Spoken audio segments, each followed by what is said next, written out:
സൃഷ്ടാവിനെ അറിയുക എന്നത് സൃഷ്ടിയെ സംബന്ധിച്ചിടത്തോളം വളരെ പ്രധാനമാണല്ലോ. അപ്പോൾ ഓരോരുത്തരുടെയും സൃഷ്ടാവിനെക്കുറിച്ചുള്ള അറിവ് അത് ഒരേ അളവിലായിരിക്കില്ല. അത് പറയുമ്പോൾ തന്നെ സൃഷ്ടാവിനെ നന്നായി മനസ്സിലാക്കിയ ആളുകളും സൃഷ്ടാവിനെ മനസ്സിലാക്കുന്നതിൻ്റെ അളവ് കുറഞ്ഞ ആളുകളൊക്കെ ഉണ്ടാവാം. എങ്ങനെയാണ് ഒരു വ്യക്തി അവരെ സൃഷ്ടാവിനെ അറിയുക എന്നതെങ്ങനെയാണ് സാധ്യമാവുക? അതെന്തായിരിക്കും അതിൻ്റെ ലെവലുകൾ?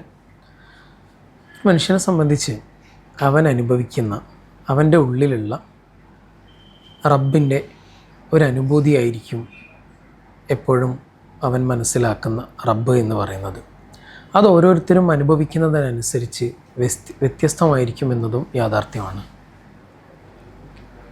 അപ്പോൾ റബ്ബിനെ അറിയുക എന്നത് വരുമ്പോൾ തന്നെ നമ്മൾ കാണുന്നു ഒരേ സമയത്ത് പരമദയാലു റബ്ബിൻ്റെ ഒരു സിഫത്താണല്ലോ. എന്ന് പറഞ്ഞാൽ അതിനപ്പുറത്തേക്ക് ഇനി ഒരു ദയയുടെ ഒരു താഴെ തട്ടില്ല. അത്രയും താഴുന്ന തലത്തിൽ ദയ പ്രകടിപ്പിക്കുന്നത്. അതേ സമയത്ത് നമ്മൾ റബ്ബിനെക്കുറിച്ച് അറിയുന്നു ഒരു ജലാലിയത്തിൻ്റെ ഏറ്റവും വലിയ സീമയിലിരുന്നുകൊണ്ട് ആ ഒരു ജലാലിയത്ത് പ്രകടിപ്പിക്കുന്ന റബ്ബ്. ഇത് മനുഷ്യൻ്റെ ഒരു മനസ്സിലാക്കലിന് ഒരേ സമയത്ത് ഇങ്ങനെ രണ്ട് എക്സ്ട്രീമത്തിൽ എങ്ങനെയായിരിക്കും ഒരാൾക്ക് മനസ്സിലാക്കാൻ കഴിയുക? പരിശുദ്ധ ഹദീസിൽ മുത്തുനബി സല്ലല്ലാഹു അലൈഹി വസല്ലമ തങ്ങൾ പറഞ്ഞ ഒരു ഹദീസ് നമുക്ക് കാണാൻ കഴിയും. അല്ലാഹു സുബ്ഹാനഹു വ തആല പറയുന്നതായിട്ട് പറഞ്ഞൊരു ഹദീസിൽ ഒരു അടിമ എന്നെക്കുറിച്ച് എങ്ങനെയാണോ അവൻ മനസ്സിലാക്കുന്നത് അതിനനുസരിച്ചായിരിക്കും ഞാൻ അവൻ്റെ അടുത്ത് എന്നുള്ളതാണ്. എങ്ങനെയാണ് അവൻ എന്നെ മനസ്സിലാക്കുന്നത്? ഏറ്റവും പീക്ക് ടൈമിൽ അല്ലെങ്കിൽ ഏറ്റവും പീക്കായിട്ടുള്ള എല്ലാ കഴിവും എല്ലാ ശക്തിയുമുള്ള എല്ലാം പരമമായി ചെയ്യാൻ കഴിയുന്ന ഒരു സൃഷ്ടാവിനെക്കുറിച്ച് അടിമ മനസ്സിലാക്കുന്നത് ഏത് തോതിലാണോ അതിനനുസരിച്ചായിരിക്കും അവൻ്റെ അടുത്ത് പടച്ചവനുണ്ടാവുക എന്നതാണ് പ്രവാചകർ സല്ലല്ലാഹു അലൈഹി വസല്ലം തങ്ങൾ പറഞ്ഞു വെച്ചിട്ടുള്ളത്. അപ്പം അങ്ങനെയെങ്കിൽ ഒരാൾക്ക് ശരിക്കും ഈ റബ്ബിനെ ഓരോരുത്തരും അനുഭവിക്കുന്നത് അവരവരുടെ തിരിച്ചറിവിനനുസരിച്ചായിരിക്കും, അവരവരുടെ മനസ്സിലാക്കലിനനുസരിച്ചായിരിക്കും അല്ലേ? അപ്പോൾ നന്നായി. എനിക്ക് എൻ്റെ റബ്ബ് തരുന്നതെല്ലാം എനിക്ക് ആവശ്യമുള്ളതൊക്കെ റബ്ബ് തരും എന്ന അർത്ഥത്തിൽ മനസ്സിലാക്കിയ ഒരാൾക്ക് ആ അർത്ഥത്തിൽ എക്സ്പീരിയൻസ് ചെയ്യാൻ പറ്റും എന്നല്ലേ? ഈ പുതിയ കാലത്ത് ഏറ്റവും കൂടുതൽ ഈ റബ്ബിനെ അറിയുക എന്ന പോലെ തന്നെ പ്രയോഗിക്കപ്പെടുന്ന മറ്റൊരു പാർട്ടാണ് റബ്ബിനെ അറിയുക എന്ന രൂപത്തിൽ തന്നെ വരുന്നു അടിമ എന്ന പ്രയോഗം. പൊതുജനത്തിനെ സംബന്ധിച്ചിടത്തോളം അടിമ എന്നത് അവർ പുസ്തകങ്ങളിലൂടെ അല്ലെങ്കിൽ അവരുടെ പ്രസിദ്ധീകരണങ്ങളിലൂടെയൊക്കെ പരിചയപ്പെട്ടൊരു അടിമയുണ്ട്. അടിമ എന്ന് പറയുന്നത് അടിമ വ്യാപാരത്തെക്കുറിച്ച് നന്നായി കുട്ടികൾ പഠിക്കുന്നുണ്ട്. അപ്പോൾ അവർ മനസ്സിലാക്കുന്നത് കയ്യിനും ചെങ്ങലയിട്ട് കാലിനും ചെങ്ങലയിട്ട് ഉടലിനും ചെങ്ങലയിട്ടിട്ട് ഇങ്ങനെ ഒരു അധികാരവും ഇല്ലാതെ ഒരു ഫ്രീഡം ഇല്ലാത്ത ആരാണോ ആജ്ഞാപിക്കുന്നത് ആ ആജ്ഞാപിക്കുന്നതിനനുസരിച്ച് പ്രവർത്തിക്കാനുള്ള ഒരു അടിമ എന്ന ചിത്രമാണ് എല്ലാവർക്കും ഉള്ള ഒരു ടെക്നിക്കൽ ടേം എന്ന സാങ്കേതിക അർത്ഥം എന്ന അർത്ഥത്തിൽ അടിമയുടെ അർത്ഥം അതാണ്. പക്ഷേ ഇസ്ലാമിൻ്റെ അർത്ഥം അതല്ലല്ലോ. ഇസ്ലാം എങ്ങനെയാണ് അടിമ എന്ന പദത്തിൻ്റെ ഒരു ആംഗിൾ? ഇവിടെ അടിമയെക്കുറിച്ച് സംസാരിക്കുമ്പോൾ ഇസ്ലാം വിവക്ഷിക്കുന്ന ഒരടിമ അല്ലെങ്കിൽ ഉടമ എന്നുള്ളതിലൊക്കെ സ്വാഭാവികം നമുക്ക് അനുഭവിക്കാൻ പറ്റുന്ന, നമുക്ക് ഉപയോഗിക്കാൻ പറ്റുന്ന, നമുക്ക് പൂർണ്ണ സ്വാതന്ത്ര്യം തന്നുകൊണ്ട് നമുക്ക് എല്ലാത്തിനെയും അനുഭവിക്കാൻ പറ്റുന്ന അതിർവരമ്പുകൾക്കുള്ളിൽ നിന്നുകൊണ്ട് നമുക്ക് ചെയ്യാൻ പറ്റുന്ന എല്ലാ കാര്യങ്ങളും നമ്മൾക്ക് വിട്ടു തന്ന ഒരു റബ്ബ്. ആ റബ്ബ് നമുക്കെല്ലാം അനുഭവിക്കാൻ വേണ്ടിയുള്ള സൗകര്യങ്ങൾ ചെയ്തു തരുന്നു, നമുക്കെല്ലാ ഫ്രീഡവും തരുന്നു. എന്നിട്ട് ആ റബ്ബ് എന്നോട് ഞാൻ ചെയ്ത അല്ലെങ്കിൽ നമ്മൾ അനുഭവിച്ച കാര്യങ്ങൾക്കൊക്കെ ഇതൊക്കെ അനുഭവിച്ചു, ഞാനിതൊക്കെ ചെയ്തു എന്ന് പറയുമ്പോൾ പോലും ആ റബ്ബ് നമ്മളെ സ്വീകരിക്കുന്നു. ആ തലത്തിൽ അഥവാ ഒരു അൺകണ്ടീഷണലായി ഒരു എവിടെയും പിന്നെ നിയന്ത്രണങ്ങൾ വെക്കുമ്പോൾ മനുഷ്യന് പറ്റുന്ന അല്ലെങ്കിൽ നമുക്ക് പറ്റുന്ന, നമുക്ക് ഉപയോഗിക്കാൻ വേണ്ടി ചെയ്തു തന്ന എല്ലാ കാര്യങ്ങളുടെയും പിന്നെ സൗകര്യങ്ങൾ നമ്മൾ ഉപയോഗിക്കുക, അത് ഉപയോഗിക്കാൻ പറ്റുന്ന രൂപത്തിൽ റബ്ബ് നമുക്ക് ചെയ്തു തരിക എന്നതാണ് ഈ ഒരു അടിമ ഉടമ എന്നുള്ളതിലെ വ്യവസ്ഥ എന്നതുകൂടെ നമ്മൾ മനസ്സിലാക്കേണ്ടതുണ്ട്.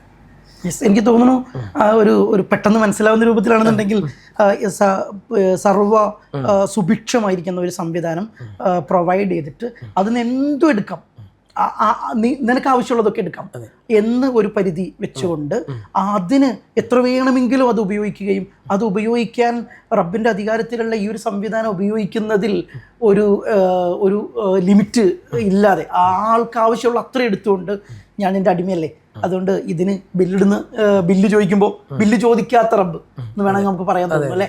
ഇത് നമ്മൾ ശരിക്കും എക്സ്പീരിയൻസ് ചെയ്യുന്ന മെറ്റീരിയൽസിന്, അതുപോലെ നമ്മളുടെ വ്യത്യസ്തമായിരിക്കുന്ന ഈ ഓരോ എക്സ്പീരിയൻസുകൾക്കും ഓരോ ഫീലിങ്ങുകൾക്കും നമ്മൾ ശരിക്കും പേയ്മെന്റ് കൊടുക്കുകയാണെന്നുണ്ടെങ്കിൽ എത്രയായിരിക്കും അതിൻ്റെ ഒരു എന്താ പറയുക, ഓരോ ദിവസവും ചിലപ്പോൾ 1000 കോടി രൂപയൊക്കെ ബില്ല് മെറ്റീരിയൽ എന്ന അർത്ഥത്തിൽ കിട്ടുകയാണെന്നുണ്ടെങ്കിൽ നമ്മൾ കൊടുക്കേണ്ടുന്ന അത്രയും വലിയ സൗകര്യങ്ങൾ സംവിധാനങ്ങൾ ആസ്വദിച്ചിട്ടും അതൊക്കെയും സ്വസ്ഥമായി ഉപയോഗിക്കാൻ പെർമിഷൻ തരുന്ന റബ്ബ് എന്നൊരു ഒരു ആംഗിൾ നമുക്ക് വായിക്കാൻ തോന്നുന്നു. തീർച്ചയായും. പിന്നെ നമുക്കെല്ലാ സൗകര്യങ്ങളും ചെയ്തു തന്ന, നമുക്കെല്ലാം തന്ന റബ്ബിൻ്റെ മുന്നിൽ ചില തിന്മകൾ ചെയ്യുമ്പോൾ, തെറ്റുകൾ ചെയ്യുമ്പോൾ നമുക്കൊരു ഭയപ്പാടുണ്ടാവുക എന്നതുകൂടെ അതിൻ്റെ ഭാഗമായി അതിൻ്റെ ഇടയിൽ നിൽക്കുമ്പോഴാണ് ഒരു വിശ്വാസി യഥാർത്ഥ വിശ്വാസിയാകുന്നത്. ഞാൻ എന്നെ ഏറ്റവും അറിയുന്ന ഒരാളുടെ മുമ്പിൽ നിന്നുകൊണ്ട് എനിക്ക് ചെയ്യാൻ കഴിയില്ലല്ലോ, തെറ്റ് ചെയ്യാൻ കഴിയില്ലല്ലോ. ഞാൻ റബ്ബ് കാണാത്ത, റബ്ബ് അറിയാത്തൊരിടം നമുക്ക് തെറ്റിന് വേണമെങ്കിൽ അന്വേഷിക്കാം എന്നൊരാൾ വിചാരിച്ചാൽ അങ്ങനത്തെ ഒരു സ്ഥലം അയാൾക്ക് കണ്ടെത്താൻ കഴിയില്ലല്ലോ.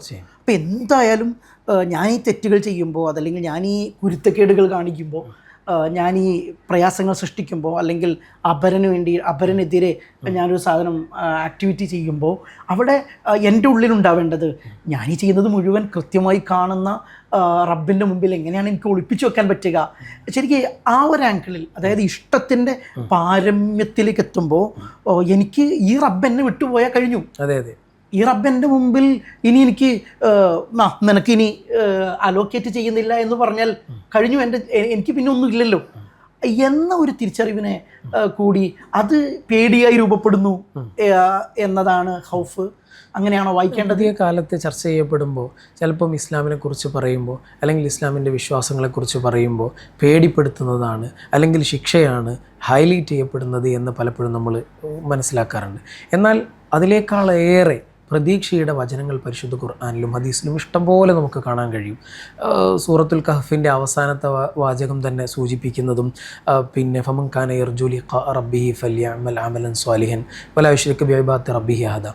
പ്രതീക്ഷയുടെ വർത്തമാനങ്ങൾ, പ്രതീക്ഷയുടെ സാധ്യതകൾ, പ്രതീക്ഷയ്ക്ക് വകവെക്കാൻ പറ്റുന്ന രൂപത്തിലുള്ള ഒരുപാട് ആയത്തുകൾ ഖുർആനിൽ, അള്ളാഹുവിൻ്റെ റഹ്മത്തിനെ തൊട്ട് നിങ്ങൾ നിരാശരാവരുത് എന്ന് തുടങ്ങുന്ന ഒരുപാട് വചനങ്ങൾ ഖുർആനിലുണ്ടാവുന്നുണ്ട്.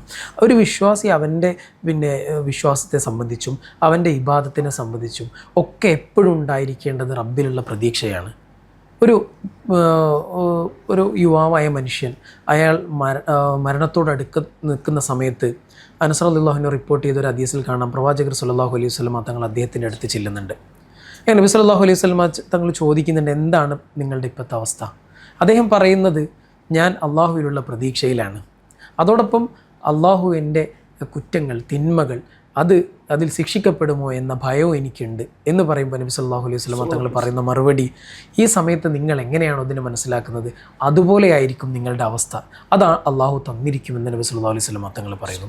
അപ്പോൾ ഇപ്പുറത്ത് നമുക്ക് പ്രതീക്ഷിക്കാനുള്ള വകയുണ്ടായിരിക്കെ ഞാൻ എൻ്റെ റബ്ബിനെക്കുറിച്ച് പറയുന്ന അല്ലെങ്കിൽ വിചാരിക്കുന്ന കാര്യങ്ങൾ, എനിക്ക് റബ്ബ് എല്ലാത്തിലും പ്രതീക്ഷയാണ്, എല്ലാ പ്രതീക്ഷ നമ്മൾ മഹാന്മാരുടെയൊക്കെ ചരിത്രം എടുത്തു നോക്കുകയാണെങ്കിൽ ഇബ്രാഹിം നബി അലൈഹി സ്വലാം ആയാലും, അതുപോലെ തന്നെ യാക്കൂബ് നബി അലൈഹി സ്വലാം, അങ്ങനെ തുടങ്ങിയിട്ടുള്ള പ്രവാചകന്മാരൊക്കെ അവരുടെ ജീവിതത്തിൽ വരുന്ന പ്രതിസന്ധികളെ, ആ പ്രയാസങ്ങളെയൊക്കെ അള്ളാഹുവിൽ പ്രതീക്ഷ അർപ്പിച്ച്, എത്ര പ്രായമായിട്ട് മക്കൾ ഉണ്ടാവില്ല എന്ന് പറയുമ്പോഴും, അല്ലെങ്കിൽ കണ്ണിന് കാഴ്ചയില്ലാത്തപ്പോൾ മകനെ കാണാൻ പറ്റുമോ എന്ന് ആശങ്കപ്പെടുമ്പോഴൊക്കെ റബ്ബിൽ പ്രതീക്ഷ അർപ്പിച്ച് ജീവിക്കുന്ന ഒരു ജീവിതം നമ്മൾ കാണുന്നുണ്ട്.